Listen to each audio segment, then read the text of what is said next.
Guys, അപ്പോൾ നമ്മുടെ mining സ്പോട്ടിൽ നിന്ന് നമ്മൾ നാട് വിട്ടപ്പോൾ അവിടെ തെണ്ടറിയുന്നു. സോ ഗൈസ്, നമ്മൾ വില്ലേജും കാര്യങ്ങളൊക്കെ കണ്ടെത്താൻ വേണ്ടിയിട്ട് ഇതിൻ്റെ മണ്ടേ കയറിയിട്ടൊക്കെ ഒന്നും കാണാനില്ല. ഞാൻ ഉദ്ദേശിച്ചത് വില്ലേജ്.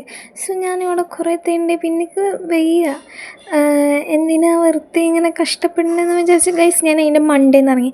സോ ഗൈസ്, കുറേ പേരിനോട് ചോദിച്ചിട്ടുണ്ടായിരുന്നു സെർവറിൽ ചേരാൻ താല്പര്യമുണ്ടോ എന്ന് ചോദിച്ചിട്ട് എനിക്ക് കുറേ റിക്വസ്റ്റും കാര്യങ്ങളൊക്കെ വന്നിട്ടുണ്ടായിരുന്നു. സോ ഗൈസ്, എനിക്ക് നിങ്ങളോട് പറയാനുള്ളത്, ഞാൻ സെർവറിൻ്റെ ഇത് തുടങ്ങിയിട്ടില്ല. സംഭവം തുടങ്ങുമ്പോൾ എന്തായാലും ഈ സെർവറിലും കാര്യങ്ങളൊക്കെ ജോയിൻ ചെയ്യുക. സോ ഹേ ഗൈസ്, ഞാനിവിടെ നോർത്ത് ഈസ്റ്റ് സംഭവം വഴിയിട്ടൊക്കെ ഉണ്ട്. നിങ്ങൾ വിചാരിക്കും ഞാൻ വേറെ വല്ലതും പണിയാൻ വേണ്ടി. സംഭവം ഞാൻ വേറെ വല്ലതും പണിയാനൊന്നുമില്ല, പക്ഷെ അത് വഴി മറക്കാണ്ടിരിക്കാൻ വേണ്ടി ചെയ്തത്. എനിക്ക് തന്നെ അറിയാൻ പാടില്ല. എന്തായാലും ഇവിടെ എവിടെയോ അടുത്ത വില്ലേജ് ഉണ്ടെന്നൊക്കെ അറിയാം. ഇതെന്തോടെ കാട്ടുന്നത്? എന്തായാലും ഇവിടെ എവിടെ അടുത്ത് എനിക്ക് വില്ലേജ് ഉണ്ടെന്ന് അറിയാം. അതാണ് അതിൻ്റെ ഉള്ളിൽ അവിടെ മറ്റേ ട്രേഡിങ്